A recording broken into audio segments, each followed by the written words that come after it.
Hello, my friends, and welcome to episode 169 of the Kiss Army Nation podcast. I'm one of your hosts, Pasquale Vari.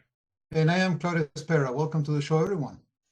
With Kiss no longer touring, fans have been getting their fill of live Kiss thanks to Ace Frehley, as well as the recently completed European summer tour by the Gene Simmons Band. Now, Claudio had the pleasure of seeing Gene in Madrid. So on this episode, we'll have his take on the Gene Simmons Experience, while the rest of us chime in on a couple of shows we saw on YouTube. So first of all, Claudio, welcome back from your trip, my friend. Thank you, guys. Thank you. It's so nice to be back, and I missed the podcast for the longest time. So, but it was well covered, by Michael. I saw that you did a couple of short talks there, so that was fantastic. I was watching that when I was still there. But yeah, I'm glad to be back, man. Thank you so much for doing this. I kept your seat warm for you. So,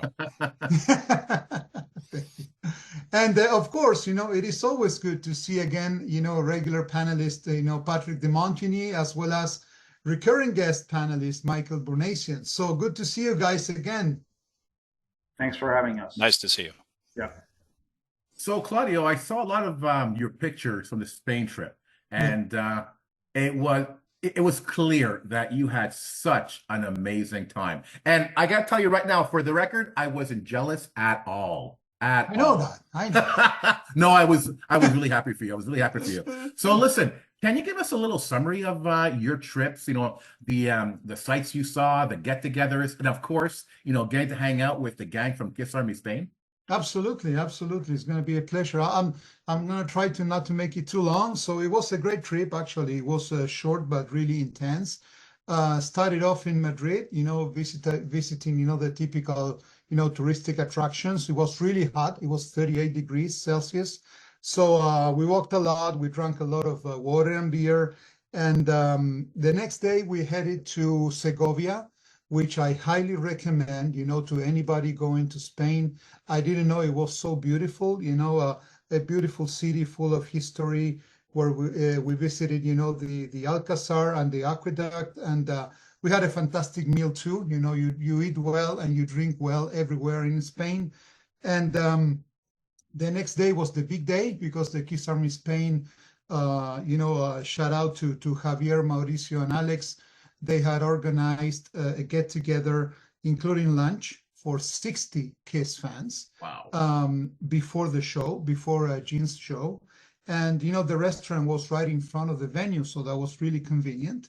So dishes were great, many great friends, good vibes, many laughs, and good ambiance. And, of course, we will talk about the show later on. And then, the second part of the trip, we went south to Alicante. That it has a beautiful beach that is called Playa San Juan. We had the chance to relax, meet friends, still eat and drink a lot. Long days, but it was really, really refreshing. I didn't pick up my phone to see work-related, emails or anything like that. It was really fantastic. And I can't finish my summary without giving, a huge thanks to the guys from Kiss Army Spain, and especially to Javier, who actually made me feel like at home, and taking care of all the details. And, all of the guys, they send regards to you, Pasc, Mauricio, Alex, and Javier. We will have them in any show, coming soon. And again, just not to make a long story, highly recommended. It has a lot to offer, Spain. I don't know if you guys have been there, but the culture is so enriching, so friendly. Everybody, kind of hooks up to you as if they know you for life. And it's a really interesting adventure. A lot of history, of course. So that, I think that basically summarizes how it went. And of course, one of the big things out of the trip was having the chance to see Gene live, and we will talk about later. But it was a beautiful experience at all. Claudio, can I ask you a question? Sure. Did you arrange this trip going to Spain and Gene's show just happened to be part of it? Or did you know that Gene was there and you went mainly for the show and then everything else worked its way around the show? Well, when Kiss came to Montreal, one of the folks from Kiss Army Spain, Javier, he came to see the show and he stayed at my place, and we had an agreement that if ever there was a Kiss related show in Spain, I had the invitation already on the table. And when the announcement took place, so he just wrote me a text saying, "Okay, so when are you buying your flight?" And so I had no way out. But of course, I didn't want just to go to Spain to see the show, so I took the chance to spend extra days and getting to know Madrid and some other cities, which was great. So yeah, no, I don't think I could have gone just to see the show. Of course, it was a bonus, but yeah, that's how it happened. Yeah. Okay, cool. And you also got to meet Gene Simmons as well. Yeah. We had the chance to meet Gene after the show, and if we have time, we can talk about that. That was a hell of an experience because there was no meet and greet. Really, Gene's show was really basic in terms of no merch, nothing organized, for fans. The guys from Kiss Army Spain, they were trying to do a brunch the next day because Gene stayed in Madrid for another day, but he didn't want to do it. So, but we were fortunate enough to have access backstage after the show, and he was, it was a dream come true because we had the chance to spend at least 20 minutes with him in a room. Just he was sitting on a sofa, inviting us to have a Coke or water, and we were talking about the show. We had the chance to talk about the future. We asked him questions about, the cruise, whether or not if it's going to happen. But he spent most of the time talking about the band that he's playing with, and we kind of had the impression that he didn't want to talk about Kiss a lot. For him, it's like Kiss is in the past. Actually, when Javier, that was a funny story. When Javier handed, the book to him, the book from Madison Square Garden, which has Paul on the cover, he said, "Who's this guy?" He was like making a joke saying, "Who's this guy?" But yeah, that was great. The tour manager, he was pushing us to leave. He wanted us to take the picture with Gene and then leave. And he was like, no, you can stay. Sit down in the sofa. We have to talk. Blah blah blah. Nice. So that was a hell of an experience. That was great. So it was just the two of you, or were there other people there? We, there were, Javier, Mauricio, and Alex, the guys from Kiss Army Spain, and Javier, he made arrangements to get me in as part of Kiss Army Spain too, which I will always be grateful for that opportunity. That was fantastic. So it was just the four of us. Then there were a couple of ladies who came after us just to say hi to Gene.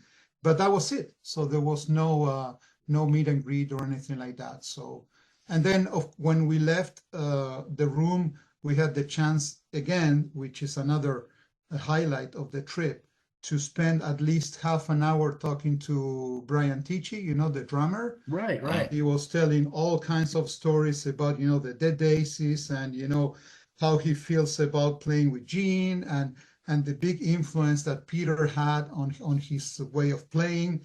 And you can see that, looking at this guy, how he plays, he actually replicates exactly what Peter used to do in the 70s.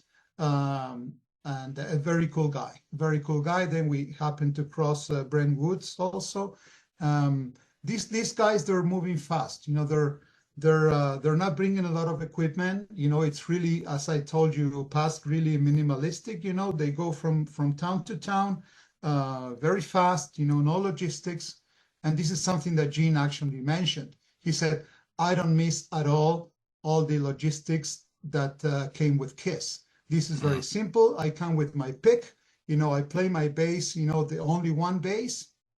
I come to the different cities. I have fun, meet fans, have fun on stage, and then off he goes. So yeah, that's he seems to be having fun, man. He's really happy. Because that's funny and ironic at the same time, because Gene is part of the logistics. The logistics is part of the money-making machine. Yeah. It sounds like Gene is not worried about the money now. He just wants to have fun. Look, it's that's a very good point, because having Gene not bringing any merch, it's insane. I couldn't believe it. I couldn't believe it. And yeah, I don't know if he's testing the water, because in every city that he went to in Europe, he did the same thing, the same routine. Well, basically the show was the same everywhere. But yeah, he's relaxed, and this is what Brian was telling us. He's saying that he's having laughs with them, having lunch, having supper. He's not, isolated, in a hotel room. He shares everything with everybody. So yeah, he seems to be really relaxed, these days. And you can feel it. You can see his face, and he didn't seem to be tired after the show. He wanted to have fun. He wanted to have a good chat. And yeah, a lot of interesting things, that he mentioned. Of course, he took the time to sell, the avatar thing again. Right. He was saying that this is something that you have never seen before, 300 million, blah blah blah. But he seemed to be really grounded, really grounded. Oh, that's fantastic. Again, Claudio, really happy for you. And once again, welcome back, my friend. Thank you, brother. I know our listeners know that we record our episodes in advance. So we actually weren't podcasting for a month. Yeah. And I really miss it. And so glad to be back doing this again. And what a great start on this discussion. It's going to be so much fun. Me too, man. Me too. And thank you for making this happen. I didn't expect, to do a full episode to talk about, the show and the experience. But I think it's really worth it now that it's done. That now that the tour is finished, I think it's this episode. Sharing with Pat and Michael is going to be fantastic, because there's a lot to talk about. Yeah, exactly. So a lot of what's going to happen next was Michael's idea. So Michael, why don't you get us going? Yeah, so another one of my bright ideas. For the three of us that did not have the honor, the pleasure of being in Europe and being able to see a Gene Simmons Band show live, what I decided to do was I found two videos on YouTube of complete shows from this tour. One show from before the Madrid show and one show after the Madrid show. It just happened that way. But we were tasked. We had our homework to watch these two shows and basically come to a conclusion of what we thought. And that's what we're going to discuss, different aspects of the show. So just to start off, the two shows that Pasquale, Patrick, and myself watched. The first one was from Gothenburg, Sweden, July 31st, 2024. The venue is Lindsberg Amusement Park, so an outdoor show. And the second one is, I believe this was the last show of the tour, right after the Madrid show. So this was in Brindisi, Italy. In Italy, yeah. Yes, August 16th, 2024. And this was at the Cinzella Festival. If I've misspoken or if I've mispronounced that, I'm sorry. And yeah, another outdoor show. And one thing that was interesting, and I realized this afterwards, the Gothenburg video is filmed from kind of far away. Not really far away, but from a distance. So you get to see the entire stage, you get to see the crowd, whereas the Italy show is filmed from very up close. So you get those two different perspectives. And yeah, so that's what we were tasked to do. And let's just, I just want to take a second and, call out the members of the band, because as I was watching these videos, I was like, wow, this is a really great band that he has. Obviously, Brian Ticci, who you mentioned, Claudio, Jason Walker on guitar and vocals, and Brent Woods also on guitar and vocals. So a four-piece band, obviously Gene, bass and vocals. So what we're going to do is we're going to go through four different items or criteria, if you want to call it that, about the show. And we're just going to discuss what we feel about each one. So the four topics that we're going to discuss. First topic is set list, what we thought of the set list for these shows. Second, the staging, the effects of the shows. I mean, Claudio, you've already talked a little bit about how different it is or how minimal it is compared to a Kiss show, but we'll each give our impressions of that. Third thing we'll discuss is Gene's interaction and banter with the crowd. And we'll finish off by giving an overall score, an overall, a summation of what our overall experience was, for you actually being there and for us watching these shows after the fact, on YouTube. So that's how we'll go about doing it, and hopefully this will draw out some good discussions. Absolutely, sounds like a good plan. I feel like I'm back in high school. I have to put up my hand, sir. I didn't finish my homework. Come on. Okay, listen. I got to be honest. I watched the first show in its entirety. I'm taking my notes and everything, and I started watching the second show. It's the same thing. Okay. It's the same thing, and I'll explain why. But with a Gene Simmons show, in my opinion, this particular tour, you've seen one, you've seen them all. Only because, like you said, Claudio, Gene is just there to have fun. It's minimalistic. No logistics. Just go out on stage, have fun, leave, relax. Let's do it again tomorrow. Okay, so let's begin this discussion talking about the set list. So what are your thoughts about the set list? We'll start with Patrick. I think it's great because I think it gives Gene a chance, pretty much like Paul did on his solo tour, both solo tours, to explore things that he couldn't do with Kiss. Because I always believe that the people who go and see Gene or Ace or any four of them in concert is the hardcore fans like us. So I think that's an occasion for them to pull out gems. Like the one thing that really amazed me was charisma. Oh man, they can make it sound heavy on Dynasty because of the production. It's something else. But live with this band, oh my God, it's so kicking. And I think by the same token, he cannot do an entire show without doing some Kiss classics as well. I don't think he could do an entire show of just obscure songs. It wouldn't work. But they can pull out stuff like that. So I think it was a good balance, as according to what I feel is best.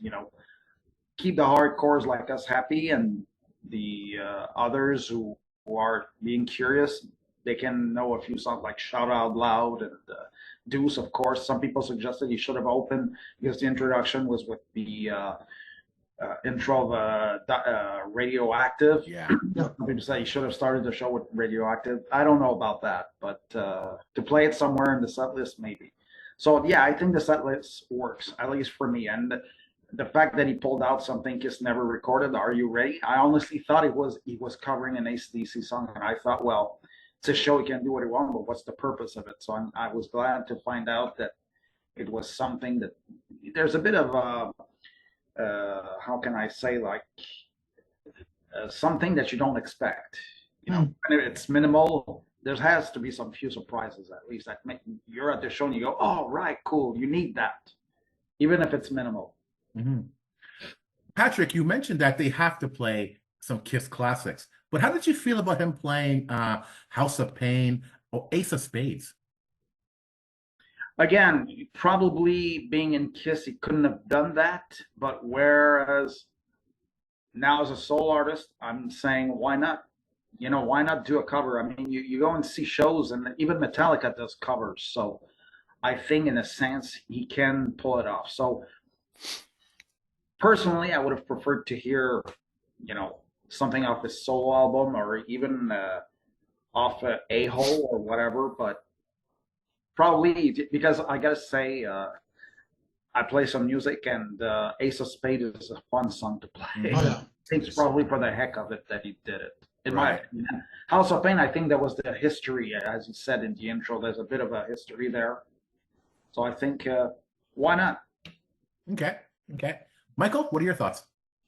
So from a set list point of view, I'm mainly positive on the set list. I mean, he's covering some good ground. He's putting in, the Kiss classics for the casual fan. There's some deeper cuts in there. We mentioned Charisma, Parasite, performed as well.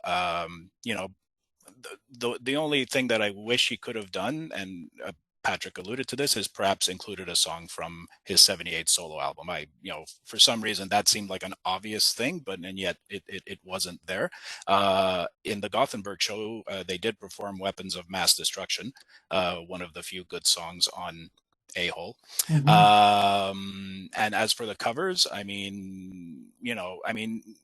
yes, I mean, him and Lemmy were friends. So, it seemed like a very heartfelt, cover in both shows that I watched of Ace of Spades, also, House of Pain. Depending on if you ask him or if you ask Paul, one of them discovered Van Halen. But Gene's history with Van Halen is set in stone. I mean, he basically helped them record that first demo, and hearing that original version of House of Pain is quite good and quite interesting as well. Also in the Gothenburg show, they do Communication Breakdown by Zeppelin. They don't do that in the Italy show. So every show is not. Every show is exactly not the same, but it was nice hearing that, and it was nice hearing them kind of do a bit of a jam in the middle of the song, very similar to what Zeppelin used to do in the early '70s when they Yeah, would perform that song. right. So overall, look, for me, set list, songs chosen, I mean, good choices. Some tried and true favorites, a few songs where you go, oh, great, wow, amazing. And yeah, like Patrick said, I mean, maybe on the Crazy Nights tour, they would throw in, a whole lot of love once in a while and stuff. But for the most part, in Kiss's career, getting a cover, having them do a cover by another band, no, Yeah. very, very rare. So now that Gene is kind of on his own and, left to his own devices, however you want to put it, or he has the freedom now to perform, without the constriction of Kiss, let's say. So sure, if he wants to do a Motorhead cover, no problem. If he wants to do a Van Halen cover, no problem. I wouldn't want half the show to be covers. I would want, a majority of it still to be Kiss songs or Gene Simmons songs, but, throw in one or two or three in there, and yeah, I'm perfectly good with that. So overall, I feel very positively about the two shows I saw in terms of set list. Like I said, the only negative, if he had thrown in Radioactive or some other song from the '78 solo album, I think that would have been a good, addition to the set in terms of his Mhm. career, because everyone Mhm. points to that first solo album as being, his quintessential solo album. I mean, Right. you hear that one talked about a hell of a lot more than A-Hole, right? So, including a song from that would have been good. So, Yeah. Listen, it's difficult to talk about these criteria in isolation. So when mm, I'm going to speak to them, some of the other criteria are going to They're gonna seep in. mix. Yeah, will bleed in. exactly. Yeah. I think it has to. Yeah. First of all, Pat, you're going to disagree with me, but when I heard the intro from the solo album, I was hoping they would play Radioactive. It was just like it's so ingrained in our minds. Radioactive is next, and they just like cut it. Yeah. And then he starts talking a little bit, and then Deuce comes on. Yeah. I think he should have played Radioactive and then go on with his set list. And I agree with you guys. I don't have a problem with House of Pain, Ace of Spades, Weapons of Mass Destruction per se. But the way Gene did his show, I found that there was way too many pauses and stops with his interaction with the audience.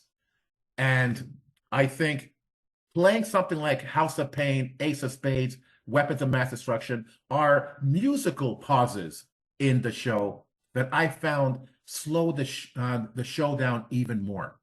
mm, Now, in terms of the rest of the set list, I think it should have been mostly Gene classics. And, fans are going to say, we've heard them 1,000 times in concert. Okay, when are we ever going to learn that who cares what they play? Kiss is on stage, right? Yeah. And now Kiss has reached the end of the road, and Gene, right away, without pausing, is back on tour. Who cares what he's playing? It's Gene Simmons on stage. He wants to play Gene Simmons songs. He wants to play Kiss songs. That's fine. That's okay. But I just don't like the constant pauses in the show. It sort of diluted a lot of the music. And then the stuff that might have been cool to hear if the set list really moved a lot smoother would have been cool to listen to. I wish Gene would have done something more like Ace. Ace doesn't talk. A few cackles here and there, but it's one song after another, after another, after another. It moves so quickly. It's just, and he plays so many songs, and just incredible to listen to. And I wish the Gene Simmons concert was more like that. It would have made the set list as it is a lot better if it was more concise. Now, Claudio, you were there. What do you think about the set list? Well, it's you touched on many interesting things but during the episode we're going to talk about the banter and how he interacted with people. But yeah, I that's a topic on itself. How many times he invited people to come up on stage, and that created some criticism with people that went actually to the show in Madrid. The show in Madrid, if we're going to talk about the set list, I think it was the shortest from all 4 or 5 that he played in Europe. And reason being, people were not happy about that because, the opening band, Obus, they played a lot. They started at 8:45, and then they played up until almost 10. And then only 5 or 10 minutes later, Gene took the stage. And then by 11 o'clock, he started saying that, the marshal from the fire department, they had to hit it, and they had to wrap it up and blah, blah, blah. So it was shorter. Actually, if you take into account that there were 12 songs from the Madrid show, but one of the songs shocked me, actually. That's an interesting story. Why did they... Actually, it was a jamming, right? They jammed, Shock Me. They were not supposed to play that. But remember Quentin from the guy from France that we met in Montreal? Yeah. Okay, he had a sign, he brought a sign with him saying, "Gene, please let me play Shock Me with you," okay? And we were up front there standing because it was all general admission, there were no seats or anything.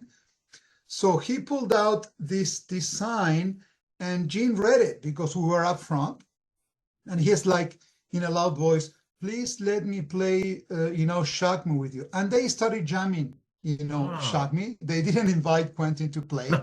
All this to say that if you take that out of this set list, he only played 11 songs, okay? Now, it fell short, of course, but I'm going to agree with Pat and what you guys said. The way the songs sound, it's a killer. I'm telling you. So Ace of Spades, it's as Pat was saying, that's a really fun song to play. They killed it, and those guys, Brent Woods, Jason and Brian, they make those songs like you never heard them before. When they played Parasite and Call Gene, we heard these songs how many times? I don't know, man, countless. But they sounded so different. They sounded so heavy. I don't know if that kind of was transmitted through the YouTube, videos that you can find out there. It was, for me, it was, yes. Yeah, you see them live, and it kicks you in the butt. It's amazing. And one separate episode to talk about Charisma. I was in tears, man. It brought me back to when I was 10 years old. I couldn't believe that I was listening to Charisma. Actually, it sounded even better when he played it in 2018. Remember, with the Talisman guys? So this one, he sounded, more robust. But you know what I think, Pask and Michael and Pat, I think that he basically creates this set list to allow people to come on stage and sing songs with him. Like, for instance, Are You Ready? That's a typical song that you invite people to say, "Are you ready?" You sing the chorus. Same thing with I Love It Loud. Same thing with Shout It Out Loud, okay? So imagine that if he plays songs from Alive or if he plays songs from his solo album, he couldn't be able to invite people on stage and sing with him, okay? Because nobody will know those songs. Or maybe they are more difficult to sing, I don't know. But all this to say, and we're going to talk about that. I agree with you, Pask, that this is facts, okay? This is not criticism. We're not being negative here. I love the show, but I can say that it's more an entertaining show than a rock show. If you're going to go and see a rock show, maybe that's not the best thing to do, to go and see Gene. You go and see a legend, and you see this legend playing, hardcore rock songs.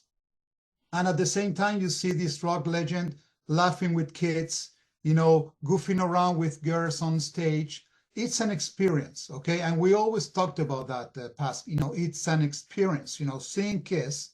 It is really an experience. And Gene, he's the epitome of that.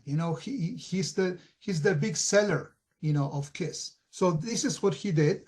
But it is true that he killed the momentum after every couple of songs. He was inviting people over, calling people up on stage.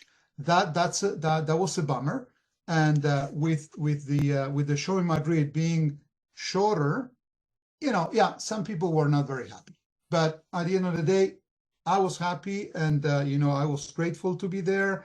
It is an experience. I could have never thought that after 9 months or 8 months after Madison Square Garden, we were seeing Gene live. I never thought of that. So if we start from there, we got to be grateful. Absolutely. It's worth mentioning one thing really quickly. In these set lists, when we're talking about these cover songs, it's not Gene singing them; it's other people in the band singing them. So exactly. it's Jason Walker singing and Brian. Brian singing, and very well, by the way. I mean, Gene stuck to his songs and to the Kiss songs. So good on these guys for having not just the playing ability, but also the singing ability to be able to, Brian singing Ace of Spades. I mean, he doesn't sound like Lemmy, but man, did he put a lot of soul into that. I mean, it's obvious he's a fan, Yeah. So. And, when they jammed Shock Me, it was Brian also singing, or Brent. So, what's something else that I think it's worth mentioning? You can feel how relaxed Gene is on stage, because these guys, they're all Kiss fans. And they, the three guys are Kiss fans, big Kiss fans, and they can play anything. He was kind of, putting his kind of elbow on an amp, and he was just watching these guys play, and he was just laughing. He was having fun. Good stuff. All right, so let's move on to staging and effects. Michael, what are your thoughts about that?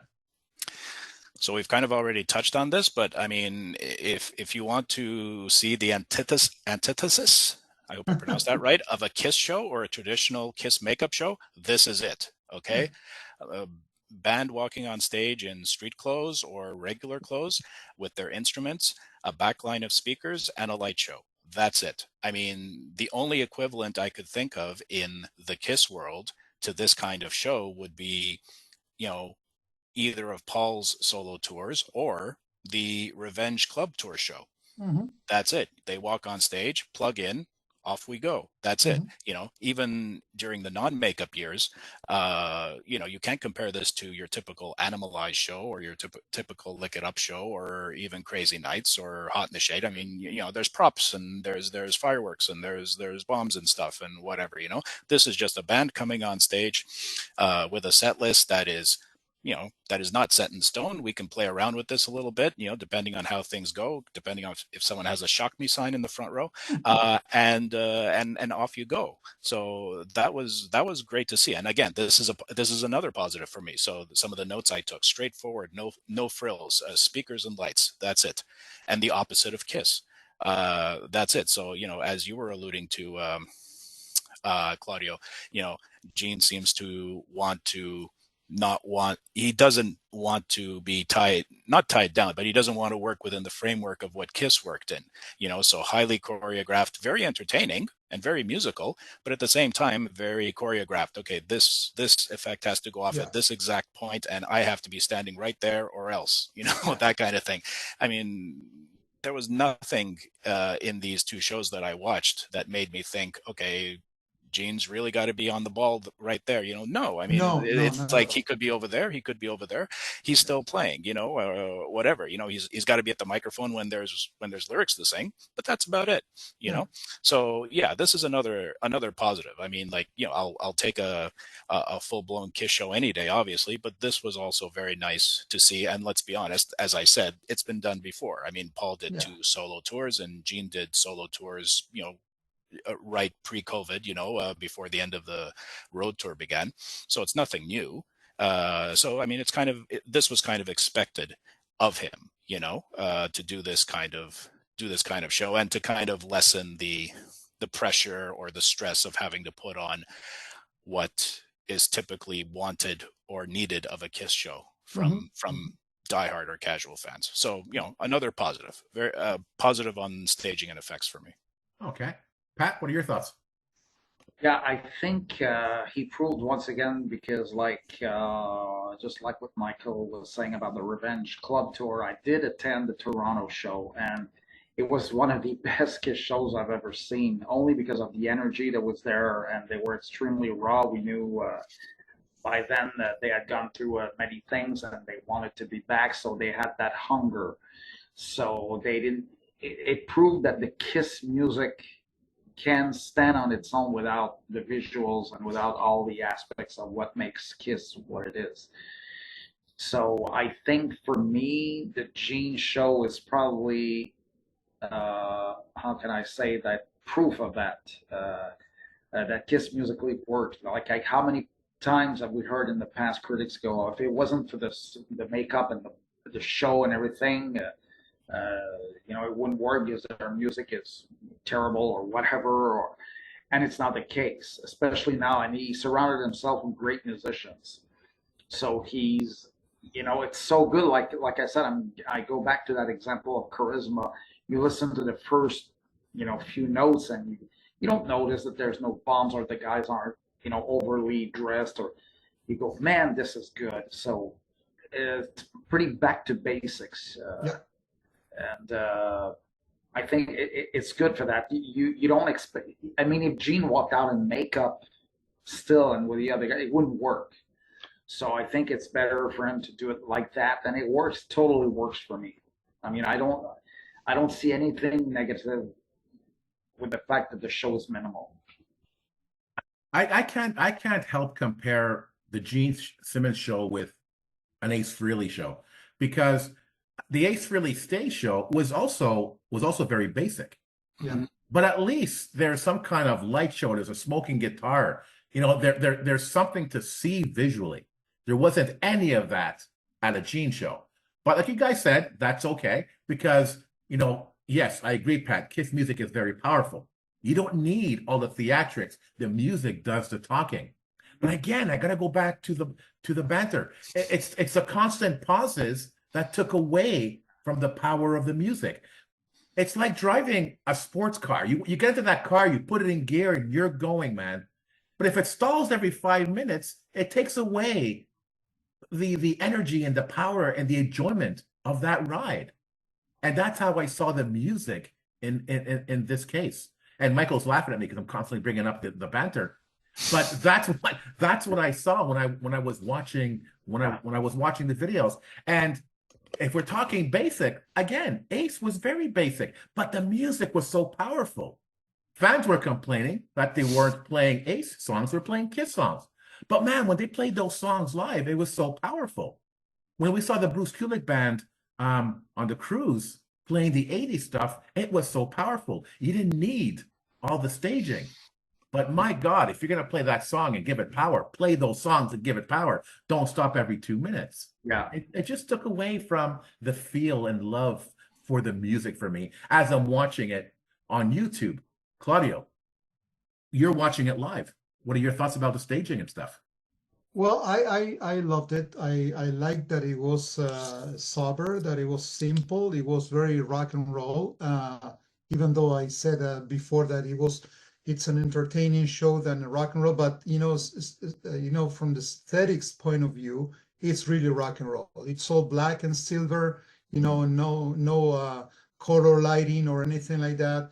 And one thing that is really impressive, and this is something that you cannot get through YouTube, is his stage presence. When Gene is there, singing to the mic, he's huge, he's very tall, and his moves, he knows how to drive people, and he basically takes all the all people eyes looking at him, what he does. But the other guys also, they do some interesting moves, and they kind of gel with him. Brian Tichy, he's truly amazing. He's a monster. The way he plays the drums, he takes a lot of attention to. And Gene also, he makes room for him to shine. The same thing with the other two guys. Yeah, it's tough to compare, past, because I understand what you're saying, but when it is true that maybe the experience would have been extremely, I have to say, full if he didn't stop every 2 or 3 songs. Because I can tell you, when he opened up the show with Deuce and then he went back to back with War Machine before he invited people on stage, I thought to myself, this is the best concert I will ever see. Because, the song was great, it was fantastic. Then when he did the same thing with Parasite, Colgin, and Charisma nonstop, the vibe was getting there. We were like, oh my, this is getting finally there. And then he stopped again. But yeah, you can't help it. In my case, it didn't affect me too much. It wasn't perfect, but it wasn't supposed to be perfect. This is Gene Simmons, and he can do whatever he wants. It's really entertaining. So again, to me, something that stands out in terms of staging and things, it's the sound. Okay, Brian Tichy was telling us that he only brings his skins. He doesn't even bring the drums. He goes, for the sound check. He replaces the skins. He tunes the drums. The other guys, they bring their own guitars. They have already set up, with the amps and everything. And boom, they connect, man. They plug it in, and it sounds like a monster, man. They didn't even sound check. When we were out of the venue before Obus started playing, I think they only played a couple of songs. They were not even Kiss songs. They were just jamming, and that was it. And the sound was really, really fantastic. So, but again, effects and stuff. To me, Gene's presence there, man, it takes it all. Claudio, did you find yourself rocking out to the show, jumping up and down, arms in the air, dancing? Or is it one of those shows where you stand there and watch? Well, the only times that I remember kind of rocking out was when he played actually those 3 songs back to back, Parasite, Colgin, and Charisma. The rest of the show, I was kind of, smiling and having fun and, remembering, the good old days of Gene spitting blood, and couldn't believe that he was the same guy, joking up, with friends, with kids and stuff. But no, it was not a show where people were rocking out, from A to Z. No, that was not. Okay. All right. So here we go. Pat, what do you think? Gene's Banter. That was one thing I was worried about, because I remember, like for Kiss, he didn't talk to the crowd very much. Even during the non-makeup years, he wouldn't speak to the crowd. He left out all of that to Paul, right? I was worried how he would do with that. And I have to say, from what I heard, I was pleasantly surprised. Not the long stops, but his interaction with the crowd was better than I had expected, quite honestly. That being said, I think he needs to maybe tweak it a little bit, and but it's surprising because like you think during all the Kiss years he would, aside from oh yeah, you wouldn't hear much. Uh, so yeah, I think yeah the stops were quite annoying, but I think he does have the potential to speak with the crowd and you know surprising, and you'd go okay, well during the Kiss years he had to stay in character, but no, I think it's better than it turned out to be. Uh, because again, I was worried about it. I was wondering, like, because even I remember, like a small interjection, I remember when Paul had made his solo tour in '89. I remember reading an interview with Gene. I don't recall what it's from. They had asked him if Gene was going to do, if you were to do a solo tour, who would you use as your backing band? And Gene's answer was not interested. Not interested in doing a solo tour. Mm-hmm. So this means that okay, well, probably was still in the Kiss thing, but now that he's on his own, and I think he got a taste of it in 2018, and now he's more comfortable. But again, the ongoing blah blah blah blah, that kinds of takes away the momentum for sure. Mm-hmm. Yeah, keep it shorter. Mm-hmm. You know, one thing I can say, and of course, you know, when it's going to be my turn, I'm going to elaborate on that. But he didn't spend a lot of time talking. You know, the stops were long because he was picking up people. You know, he was kind of, you know, pointing at the audience, saying, "Okay, you come, you come." If you know, some people were saying after the show, if those people that were supposed to get up on stage were selected before the show, and they were on the side, if they had been on the side of the stage, and then he calls them up to sing a song, that would be different. But he didn't spend like 5 or 10 minutes talking to the audience. In the case of Madrid, sorry, Michael, to kind of take the place, but you know, I think it's important to say it's he said a couple of words in Spanish, okay, you know, to kind of goof around and to be funny, and he was funny. You know, people were laughing. He was saying things like, you know, maricon and those things, you know, that he always says in Spanish speaking countries. But then most of the time, when there were 4 big stops in the show, okay, that we make reference to, but he spent most of the time, you know, trying to choose who was going to go up on the stage, and that's basically what killed the momentum. Once the kids were on stage, or the girls, they were singing, and it was okay. You know, that was fine because they were still playing the song. But yeah, so he just to wrap it up, and you know, he was being playful and friendly. There was exchange with the audience. Yeah, true, a bit excessive, you know, and too frequent, but I think it was funny. You know, he was okay. Okay, Mike, your thoughts? So for the first 2 things, for the set list and for the staging, I gave positives. So this one is going to be a negative.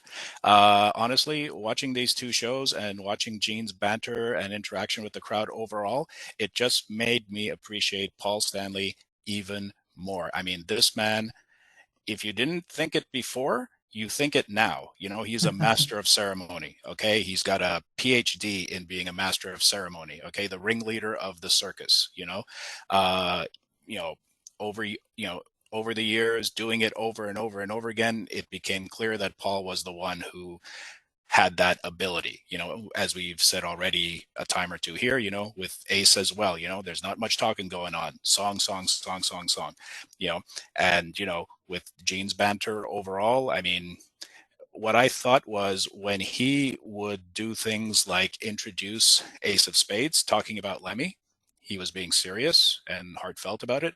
Yeah. When he would introduce House of Pain, talking about Van Halen and, you know, seeing them for the first time and signing them and getting them a demo or doing a demo with them, he was being serious about it and heartfelt about it.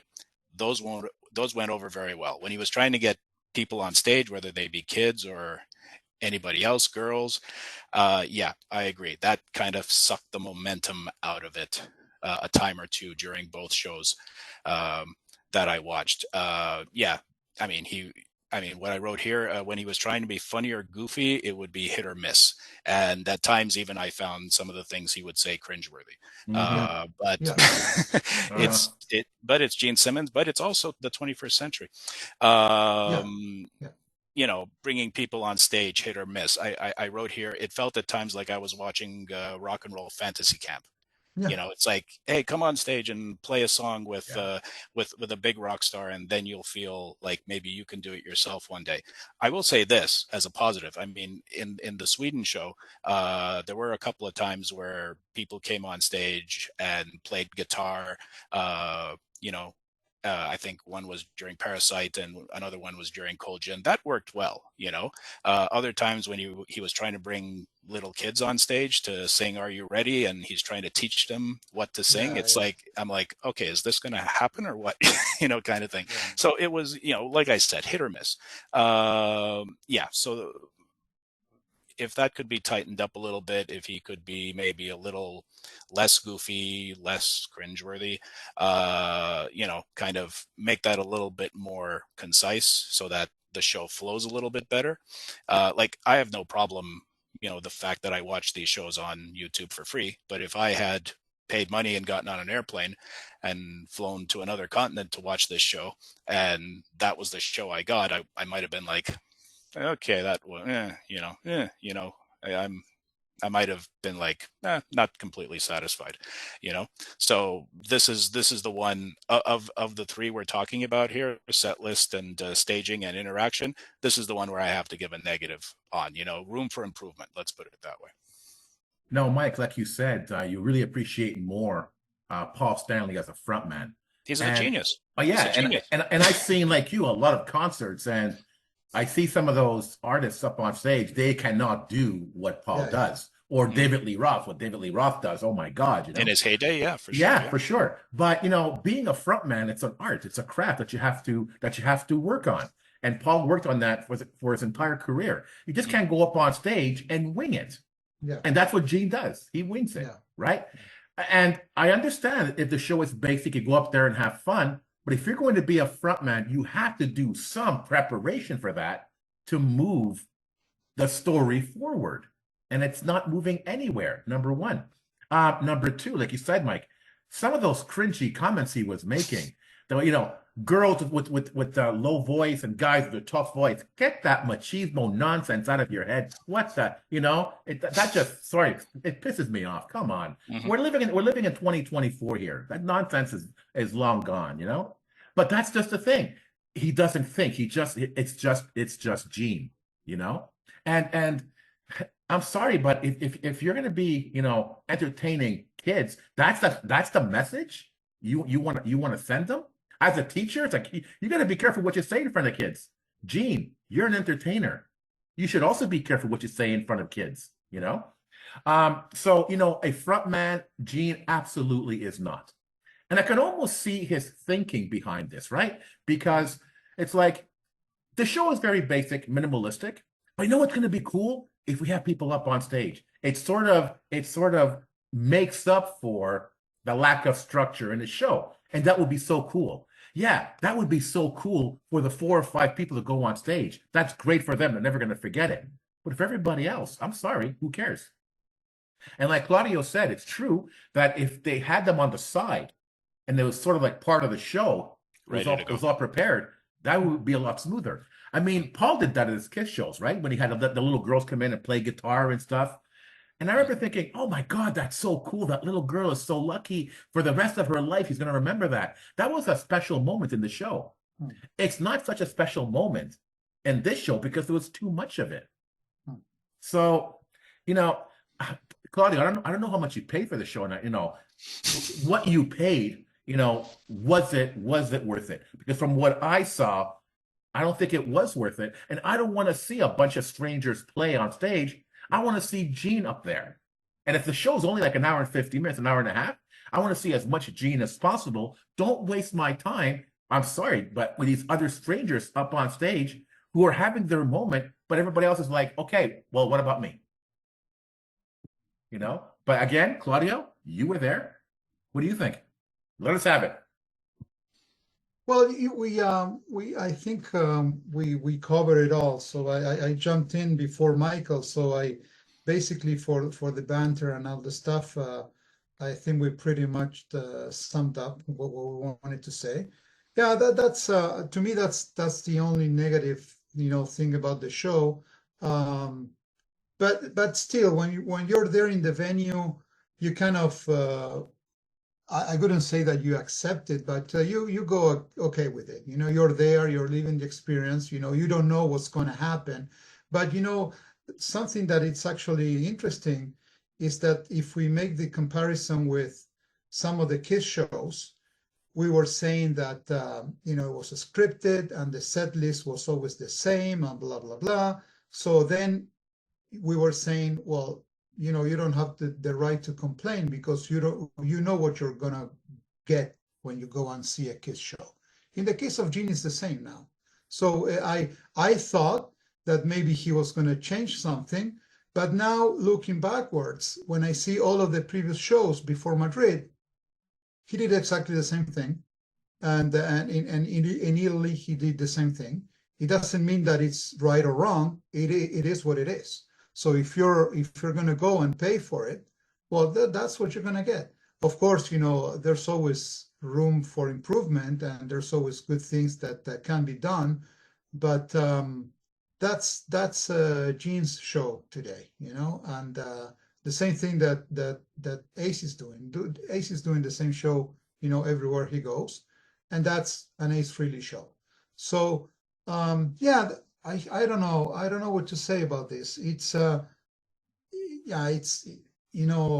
killed the momentum, as we said before. Some of the remarks were kind of out of place because now more people are going to bring their kids, knowing that they have the chance to go up on stage, and it became. In Madrid, there were a lot of families up there. We were up front. We were like three rows from the bar, and there were all kids, and they were, he was selecting which kid, and then there was a bodyguard going there and picking them up, and jumping, blah blah blah. So that took a lot of time, but yeah, then I have to be honest. There were some moments where I felt a little bit, kind of bad for the things he was saying or the gestures he was making, because he was mixing two beautiful girls, with two kids on the other side. So it was kind of strange, But yeah, I think if we compare the way he addresses to the audience with Paul, it's day and night. There's nothing to do with that. Yeah. But yeah, that's basically my take. But just to wrap up on this, as I said at the beginning, that was a beautiful question from Michael. So was the intention for me to go to Spain just to see Gene Simmons? No, that's a plus. That's a bonus. I don't know if I'm at a point in my life where everything that adds up, it's great, but I'm not gonna run behind these guys just for the purpose of seeing these guys. I'm not gonna take a flight to go and see Soul Station or Gene Simmons Band just to see him and come back. If there's something else, great. If not, forget it. Hit and miss. That's it. Claudio, you brought up a good point, though. You were saying like Ace Frehley shows are all the same. Looking back, a lot of the Gene Simmons shows are all the same. Yeah. But, Ace has had a plan, right? But so you're saying that, in a sense, Gene has an unscripted script. Yeah. That makes it even worse. That's his overall plan. It wasn't even ad-libbing. This is what I want the show to be. Yeah. Well, that's the conclusion that I can get to after looking at the shows that he was doing in Europe. Because if you were to tell me that he only did it in Madrid because he felt like doing it, okay, fine. Yeah. But he did the same thing in Italy. He did the same thing in Sweden. It's part of the show now. So I hope that I think his he's taking this light tour just as an experience, you know, to play with these guys, which by the way are great. But I think I believe that if he continues to tour in the US, for instance, or in Canada, he's not going to be doing that. I'm telling you, he won't be doing that because he I don't know if it's because of a cultural thing or something, but you know he seemed kind of loose, you know, he seemed relaxed and doing whatever he wanted. I don't know if he's gonna do the same in the US or in Canada or somewhere else that he goes. I don't know. Who knows? We'll see. I hope you're right. I hope you're right. Okay, so to wrap up this show, what's your overall impression of the Gene Simmons Experience? Mike, we'll start with you. I'll just give a rating out of 10 here. Overall thoughts. I mean, like I said, set list. I'm mostly okay with the set lists that I saw. Staging effects, I thought it was fine. You know, exactly what I would expect from a solo Gene Simmons show or a solo Paul Stanley show. And, you know, negative with regards currently to how he's interacting and bantering with the crowd. So for me overall, I'd say about a 7.5 out of 10, you know. Make the banter and the flow of the show a lot better. It could easily go up to a 9. But for the two shows that I saw, 7.5 out of 10. Okay. All right. Yeah. Pat? Same for me, 7.5. I think the show, again, as I mentioned earlier, I see myself, I see a big potential for a life after Kiss for Gene. But as I mentioned earlier, I think he needs to tweak it a little bit. You know, I think it's okay. I remember Ace doing that shortly after he left Kiss. He did some shows in 84, 85 under tight wraps. Pre-internet, you could do that. And the reviews were, people were like, you know, but it's normal. It's something new that is starting out. So I think Gene, again, there's a great potential. Maybe a few tours down the line and it'll be, how can I say, locked up and we'll appreciate more. And I think he probably knows that here, like you said, Claudio, I can't imagine if he comes here to play at Metropolis or whatever to have that kind of thing. No. Long stops and things like that. I think the show is going to be sort of like pretty much, how can I say, pretty much a regular thing, and bugs and warts will be worked out by then. I hope so, but I see a big potential. But for what I saw, yeah, big 7.5. I like the fact that he pulled out a few obscure things. Okay, well, listen, here's the thing, right? I seen the Paul Stanley solo show, and it's Live to Win. I'd give that a 10. It was freaking amazing, man, from start to finish. He played classics, stuff they never played before. I loved it. Saw the recent Ace show. I would give it a 9. Claudio, what an amazing show. We were there. An incredible show. I couldn't rave enough about it. You know, I've seen the Gene solo show a couple of times. Once in the Beauce in Quebec.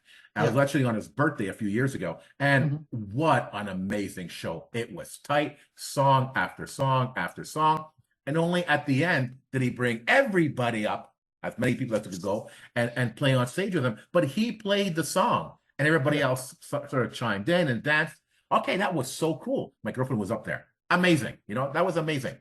And I saw Gene a second time in Rhode Island. So we did a meet and greet at the Comic-Con, but then another meet and greet at the venue, and then the show. And that show is very similar to what we saw here. Too much banter, to the point where there was a guy in the audience going, "Gene, shut up and just play." And Gene got upset and goes, "Who do you think you are interrupting my show?" As Gene's constantly interrupting his own. And it goes, "You want to step out? You want to step outside? Let's step outside." Gene gets off the stage and walks outside, and this fan just took off. He just took off. So Gene played right into this guy, exactly what this guy wanted. It's like, why are you going to stop your own show for this idiot? You know? But this idiot had a point. It's like, Gene, will you stop talking and just play?